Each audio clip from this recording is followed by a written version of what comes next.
Um, this scripture, it only briefly mentions the word kind.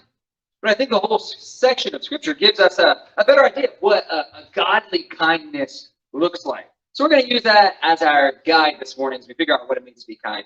Now, we've been going back and looking at what we did at the All Church Retreat when we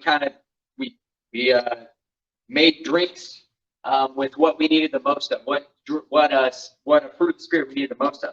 And if you look here, you can see we needed less kindness than anything else. Way to go, Westgate. I don't know if that actually means it's accurate, but that's how we measure ourselves. We've said, hey, we don't need a lot of kindness. We are good at that. And I believe that. I think this is a very kind, very giving, very loving church. So I do buy that.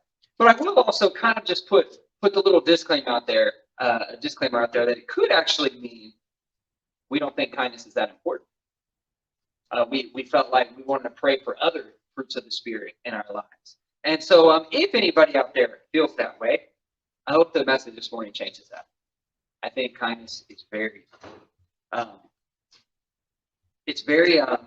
this passage is really saying, it's speaking of a counterintuitive kindness, a kindness that doesn't make sense, a kindness that separates us from sinners, a kindness that separates us, that makes us look different than the rest of the world. Christians should be marked and known by their kindness. And again, being nice is good, being nice is important, but it's going beyond being nice. And it's not naivety either. It's not having this just like naive niceness all the time. But we should be marked by our caring and by sacrificial kindness. The way we treat people should make us look different. It should make us stand out in a good way. It should make people look at us and say, man, that is awesome. This group of people is awesome, and I want to be a part. I love the way that they're willing to share, the way they're willing to give, the way they're willing to listen. I want to be a part of this community. So kindness is so important. Important for missions. And so Jesus in this text, he is calling us to a higher standard of kindness than the rest of the world lives by. So first we see that kindness it's a blessing, it's a sharing, it's a giving that expects nothing in return. It's not transactional. It's not you did this, so I'm going to do this for you. Or I'm doing this for you, so you're going to owe me a favor later. It's doing good for someone else just for the sake of doing good. Kids, there was a long time ago, whenever I was in high school, maybe even some college, in some ways were better times, in some ways were darker times.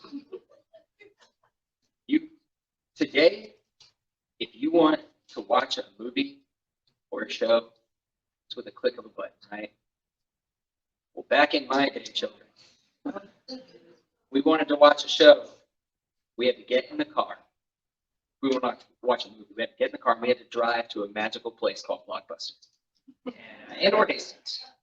And there, we're going way back, we would get a VHS, a videotape. Sometimes your parents say, I'm going to videotape you when they have their phone out, and it shows their age, but they're referencing the VHS videotape. But we would get these videotapes, and what they would say, here's the picture, they would have a sticker on it. And the sticker would say, be kind, rewind. Because kids, like I said, it's a darker time. You didn't just have this bar where you could set the movie wherever you wanted. You had to sit there and wait an eternity sometimes. You had to rewind it. You had to wait like 5 minutes for the movie to be rewound all the way back to the beginning. And so they would have these video rental places, they'd have these stickers that remind you, hey, once you've watched all the video, go ahead and press rewind and let it go all the way back to the beginning. That way, the next person who gets this video will be able to start from the beginning without having to rewind. Now, not that you are doing the world this great big favor by rewinding the video, but I do think there is something interesting about the meaning of kindness with this. Because it is a good deed. Again, you're not getting an extra crown in your, extra jewel in your crown for rewinding the video. But it's a good deed that you're doing. And you have no idea how it's going to benefit you. Because it won't. You don't know who the next person's going to be. You don't know if they're good or bad people who they're aligning it for. They're not going to thank you in any way. You're not going to see the joy they have whenever they put in the movie and get to watch it from the beginning without having to rewind it. You don't know if they themselves, they might get that rewind video and they may not even rewind it. But you rewinded it for them anyway. So it's a good deed where you don't know anything about who you're doing it for, and you don't get to see any of the benefits at all. And so kind is actually a good word. Do something nice when you're not getting anything in return, and you have no idea. You're not going to reap any benefits from this at all, other than, hey, if we all behave this way, the world will be a better place. And that's the message this morning. If you all rewind your videos, the world will be better. Now, but that is the mindset, though. It's this community mindset. If we all did this, things would be better. But this is what a Christ-like kindness is. You do the right thing just because it's the right thing. It doesn't matter what's in it for you. It doesn't matter who it is. It doesn't matter if someone's going to owe you a favor or not. It doesn't matter if you get to see how happy they are. You just do the right thing because it's the right thing. It's just like Jesus said, you lend without expecting anything back. You do the right thing, even not expecting to get something out of it. It's not about you. It's not about you getting the advantage. It's about you giving the advantage to others. And so he starts this whole text, this whole passage with doing to others as you would have them doing to you. And that's really a similar concept, right? Don't do good stuff only if there's something in it for you. Don't do good stuff only if there's something in it for you. And I used to think when I heard this passage, I used to think like, well, duh. Of course, you should treat others the way you want to be treated. That's obvious. Yeah, that's such a simple statement. But not everybody does that. We don't do that. And even if you do treat someone the way you want to be treated, that's not always reciprocated. It doesn't guarantee that they are going to treat you with kindness, even when you treat them with kindness. So it actually, as much sense as this makes, it's actually illogical in our world. Our world lives by something different. We treat people the way they deserve to be treated, which isn't always how I want to be treated. So we act like it's doing to others as they have done to you. That's the logic. That's the logic of our world. You treat people the way they deserve to be treated. You do what they've done to you. But that's about reciprocity. If you badmouth me, I'm going to badmouth you. If you don't invite me to your birthday party, guess who's not coming to mine? That logic makes sense in our world. But Jesus is calling us to something different here. You do the right thing. You treat people well. You bless and serve others, even when they don't deserve it. Even when they would never do the same for you. Even when they've hurt you. When you do that, you're going to be different than the sinners in the world. You're going to look different than others. That's going to be appealing. Another thing kindness means is it means being thoughtful. It means seeing people not as an obstacle, not as an annoyance, but actually caring enough to empathize with them, to think about their lives and who they are and what they're dealing with. Think about their history. Think about their needs. Not just being nice and polite. It's a real intentional caring. It's not just the obligatory friendliness. It's way more than doing the minimum. For some people, thoughtfulness comes very naturally. Some of you just see people and see the need. You know, oh, this person, man, they really need a friend. Or, oh, this person's lonely, I'm gonna be with them. Or this person needs encouragement. They're working hard and staying faithful, but it just looks like there's no payoff right now, so I'm gonna encourage them.